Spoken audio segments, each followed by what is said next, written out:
Oh, he's two-faced. Do you think that Germany is too naive? And honestly, with Trudeau, he's a nice guy. I find him to be a very nice guy. But, you know, the truth is that I called him out on the fact that he's not paying 2%. And I guess he's not very happy about it. I mean, you were there, a couple of you were there, and he's not paying 2%, and he should be paying 2%. It's Canada, they have money, and they should be paying 2%. So I called him out on that, and I'm sure he wasn't happy about it, but that's the way it is. Look, I'm representing the U.S., and he should be paying more than he's paying, and he understands it. So I can imagine he's not that happy, but that's the way it is. A pretty calm response by Donald Trump about Justin Trudeau, and frankly, fairly balanced. I think Justin Trudeau is two-faced with Donald Trump. He really sucks up to him when they're in the same room, but as soon as he's out, he tries to show, oh, I'm not submissive to Trump, and he badmouths him. I think Trump is right when he says Trudeau is two-faced, but he's a nice enough guy. I mean, we can't deny that Trudeau has some charm, at least when he's in the Dr. or the Mr. Hyde mode as opposed to the Dr. Jekyll, just like he can come across as a feminist until the moment that he isn't. But what does this mean for Canada when the president and leader of the free world, our greatest military ally and partner in commerce, says that Trudeau is two-faced? And the reason it cuts is because we all know it's true. Well, joining us now to talk about this and other momentous events at that London NATO summit is our friend Manny Montenegrino, the boss of Think Sharp, who joins us now via Skype from Ottawa. Manny, good to see you again. Good to see you, Ezra. I think Trump was actually pretty calm and pretty factual there. And he wasn't even that angry. I think he was more descriptive rather than raging. What do you think?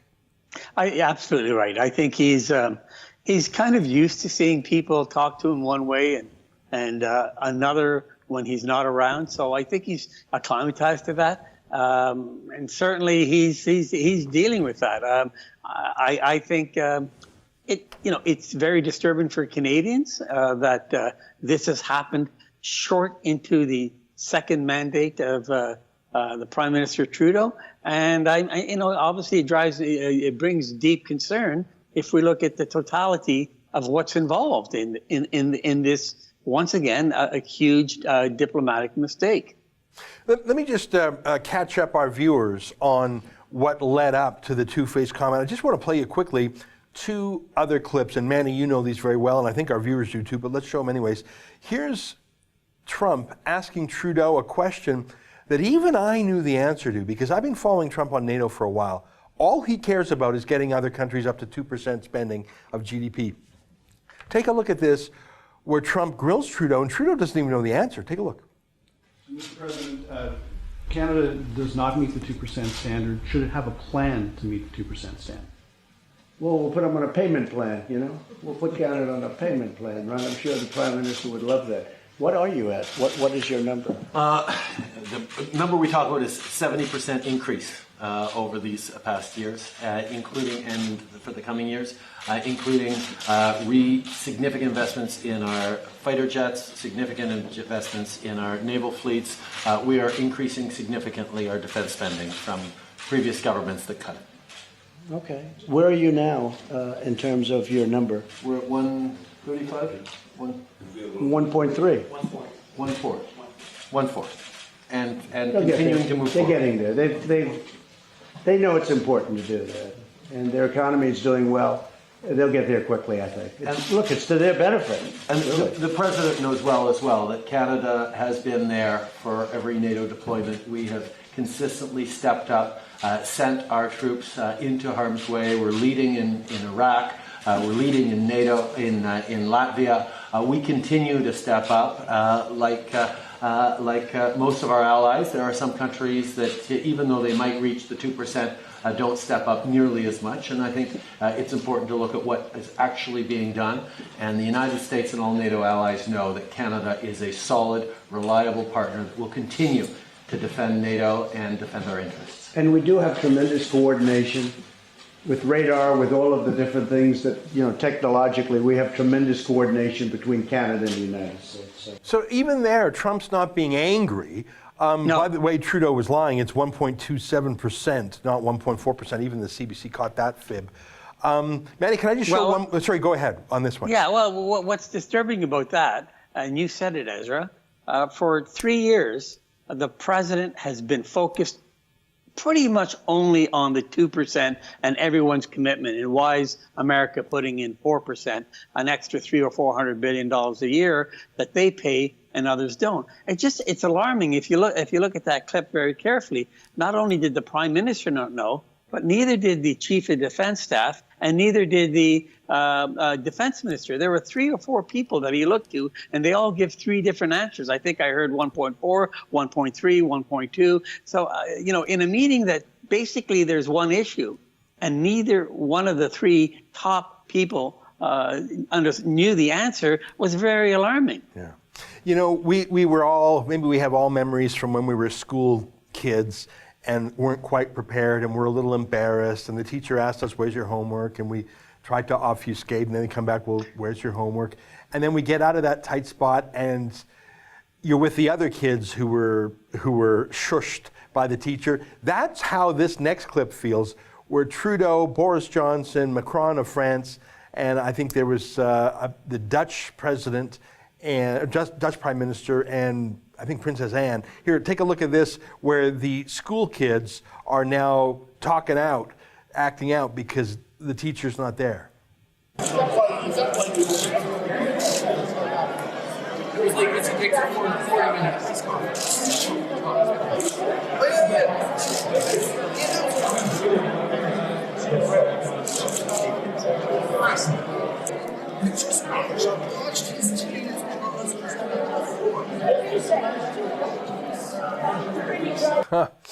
By the way, Manny, Joe Biden has already turned that into an attack ad against I saw that.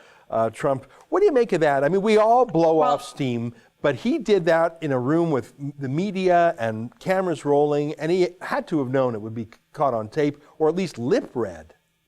Well, Ezra, it's alarming. And because you have to look, once again, it's not an isolated act.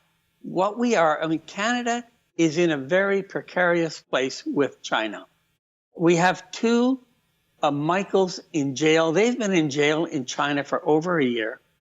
I understand the conditions are just deplorable. I understand that he's not allowed to see counsel, both Michaels, and I understand that the lights are permanently on in this cell that they're in. So they're in horrid condition. What upsets me is during the election, the prime minister makes a trip to see the president and basically, pleads for U.S. help to help these hostages. And we were all happy about that. Maybe something will happen. Well, you don't beg a favor from the United States president and then mock him only months later. So it was very alarming. I mean, I think about those 2 young men, as I say to you, Ezra, not daily, but very frequently, the lives and hell that they're going through. But it isn't just those 2 young men, Ezra. Yeah. There are 300,000 Canadians in Hong Kong, Canadian citizens. We had our law firm, our national law firm, had an office in Hong Kong, has an office, and I went and visited that office. So there are many Canadians that work there. Now, Ezra, what my concern is, and everybody knows the tension in China. They could tomorrow walk in and bring in their military as they did in Tiananmen Square. That puts 300,000 Canadians' lives in jeopardy. And how is Canada going to go respond? You know that the President of the United States just passed the Hong Kong Democracy Act, which probably stopped China from doing what it would naturally do and just walk in and take control of Hong Kong. The Hong Kong movement, Ezra, as you may know, is moving into one of the major provinces in China, the democracy movement. So it's leaking into China, and there's no question that China is going to step forward and do something about it. So here you have, if I was prime minister, I'd think of those 2 young men. It'd be very hard to put, your head on the pillow, not thinking of those 2 Michaels that are in deplorable conditions. And you've asked the only person in the world that could help, the President of the United States, and you mock him months later, and he calls you two-faced. Yeah. There are 300,000 Canadians. Now, Ezra, you might recall in 2006, there was a civil war in Lebanon. Right. And Canada was caught. Prime Minister Harper at that time had to scramble to get Canadians out, Canadian citizens. And I believe there were 25,000 citizens. First of all, we had to use other countries' help, and we had to use, expense a lot of money getting boats and people out of there. It's a very arduous thing to get, but Lebanon is pretty easy to get out of versus Hong Kong, and China is not. The military that's in the Middle East. So Canadians have went through that and I have Lebanese friends that were very worried about their family and what's going on in Lebanon in 2006. And Canada acted quickly, moved quickly with all its diplomacy and got the people out. Well, what's going to happen with 300,000 Canadians if the president doesn't act? Very interesting. There are more Canadians in Hong Kong than Americans, if surveys are accurate. That's a surprise to me.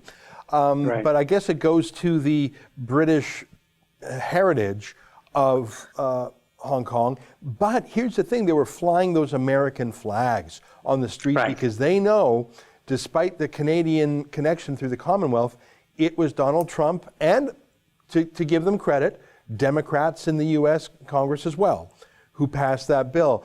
And I wish that we were regarded as great allies of freedom. I find it very touching to see the young people of Hong Kong elocute our values of freedom better than I think even many Canadians could do, Manny. I have a deep admiration for them. Absolutely. Ezra, you're right on the numbers. My research shows there are 300,000 Canadians and about 50,000 Americans. We have a greater tie with Hong Kong than America does for a whole host of reasons, and one was we participated in a war with them. So Canadians are very close to Hong Kong, yet it's America, it's under President Trump, that speaks highly and strongly and passed legislation on the Hong Kong Democracy Act. Our Prime Minister has been very silent, hasn't said a word. And this is what it all comes down to. You have China's President Xi, who snatched two Canadians, put them in jail, arbitrarily did trade wars with canola, and we had it with pork and other things. He knows there are 300,000 Canadians there. There's 1 million Muslims that are internment camps that he's doing all these atrocious things, and our Prime Minister has been very silent, very silent, but very vocal on the President of the United States. Well, it's funny you say that because, listen, we all have blown off steam and said things that we shouldn't, even probably about friends, I think it's human nature just to blow off steam and to talk tough, locker talk. We generally don't do it with other world leaders. We generally don't do it at an official function with cameras a few feet away. But look, we all do. Well, the trouble with Trudeau is twofold. First of all, that's his default state. Look, he's not a serious man. It's not like he could regale them with policy ideas or even interesting personal stories because, people are he's not that interesting a guy other than to the CBC fanboys. So all he has is the class clown move. In another era, he'd be whipping out the blackface as a joke. But here's what gets me. First of all, this is his 10th diplomatic gaffe. This is no longer something we can call an anomaly. This is Trudeau. But here's the thing. So let's say we said something really dumb and someone heard us and we're really embarrassed and maybe it's even going to damage us. If we're grown up about it, we say sorry. And it doesn't have to be a groveling sorry. Say, you know what, I was just, letting loose or something. But Trudeau did one of his ironic apologies. You know what I'm talking about, Manny, where he's I'm sorry that you... here, let's roll a clip of it. Here's a little bit. He did not apologize at all. In fact, he sort of doubled down and justified. Take a listen. Last night I made a reference to the fact that there was an unscheduled press conference before my meeting with President Trump, and I was happy to take part of it. but it was certainly notable. And I've had a number of good conversations with the President over the course of this day and yesterday. When you told President Macron and Prime Minister Johnson that you saw Trump's team of advisors' jaws drop yesterday, what were you referring to? What was it that caused that surprise among them? We were all surprised and I think pleased to learn that the next G7 will be at Camp David. I think that was an unscheduled announcement, and I think everyone's team, every different leader has teams who every now and then have their jaws drop at unscheduled surprises, like that video itself, for example. So two things there, Manny. First is he's saying, I can't believe that it was notable that I had to wait before I could get to my cocktail party because the president of the free world was not moving fast enough. That was so he was doubling down, and frankly, I don't believe his jaw drop line. I mean, my point is, never a flicker of explain or apologize. Never apologize. He'll apologize for everyone else except himself. Well, Ezra, you've now gone on to the second level of what concerns me deeply. And that is, we've already spoke about, the Prime Minister should be paralyzed, in my view, paralyzed in anxiety dealing with China. And we talked about the two Michaels, the 300,000 Canadians, and the million Muslims are in China that are being absolutely treated poorly, and China's trade war. So this is unprecedented. Canada hasn't been through a China crisis like this. But let me add this to you. This is where you picked up on a point, and I'm going to verify with more evidence, Ezra, is that we signed the USMCA over a year ago. That's the renegotiated NAFTA. Right. And there was a complete, and the Prime Minister has campaigned and has messaged that this is a great deal for Canada. It hasn't passed Parliament. He had a majority government for over 9 months before the election, or 10 months before the election, to pass it. He hasn't. Mexico has passed it.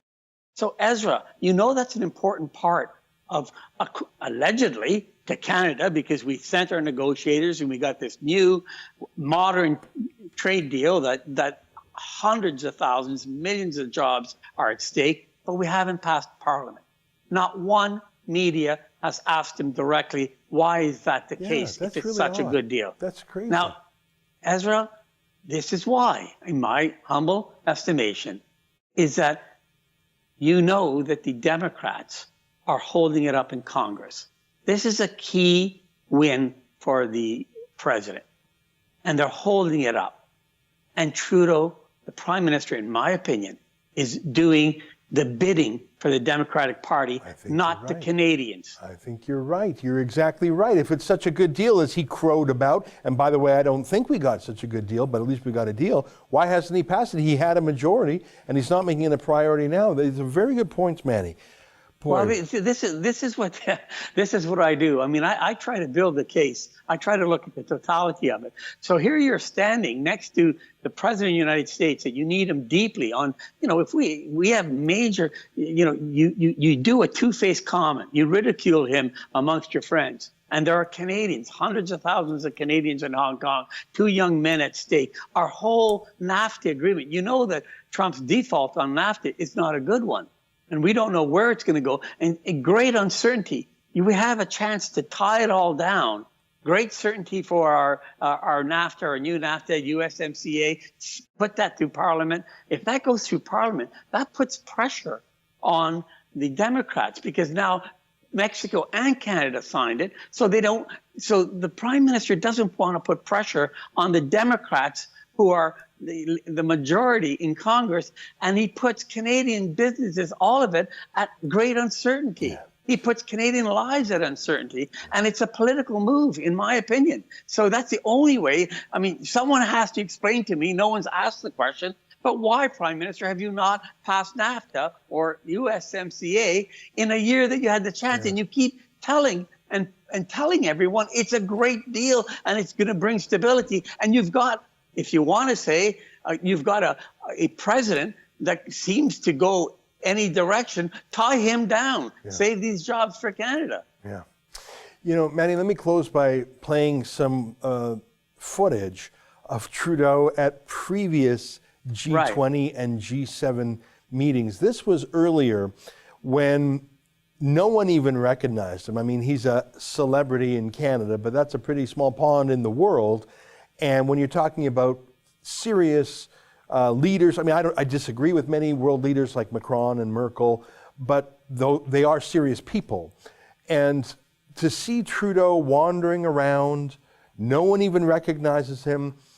Maybe people give him a short glance, but they won't even, shake his hand or make eye contact. I long for those days, Manny, when no one in the world outside our own borders even knew who Trudeau was, because at least then he couldn't embarrass us to them. He couldn't cause if people didn't know who he was, he couldn't cause a diplomatic incident. I long for those. I long for the days of the India dress-up party, because at least that didn't destroy our rapport with our number one ally. Last word to you, Manny. Well, you made a very good point, and I think that's why he got into what I'll call that little high school discussion with the other leaders. I think the Prime Minister Trudeau knows of what you said. He knows that Canadians have seen those clips, that he seems like an outsider. He knows he doesn't carry the weight that once Canada did, but he also something else, Ezra. It's not about that. It's about himself personally. It is very embarrassing to be caught in those blackface photos and be around worldwide. He had to deal with that. Right. It must have been very hard, right? Because I think a lot of people would say, hey, should I be with this guy? Because, he admitted to be a racist. He admitted that he had a life of privilege, and that's what caused his racism, and he didn't understand. Now, world leaders being next to him, well, there's only one way that he could kind of help his own image, and that is the old trash Trump. Yeah. And it works. I mean, it works in parties in Canada. You just go into a party, you trash Trump, and people like you. Yeah. So I think so we're putting Canada and Canadians and businesses at risk, so that the Prime Minister gets up a notch or two and avoids the embarrassment of telling people why he was dressed up in blackface 3 or 4 times. Yeah. Huh, very interesting. Manny, great to catch up with you, my friend. Nice to see you No again. problem. All right, there no you problem. have it. Manny Montenegrino. He's the boss of Think Sharp and, of course, former senior lawyer at a national law firm, and including lawyer to former Prime Minister Stephen Harper. That's an excerpt from the Ezra Levant Show, which is a show I do every day. I do a monologue, interview an interesting guest, and then I read my hate mail. But you've got to subscribe to it, which you can do at premium.rebelnews.com.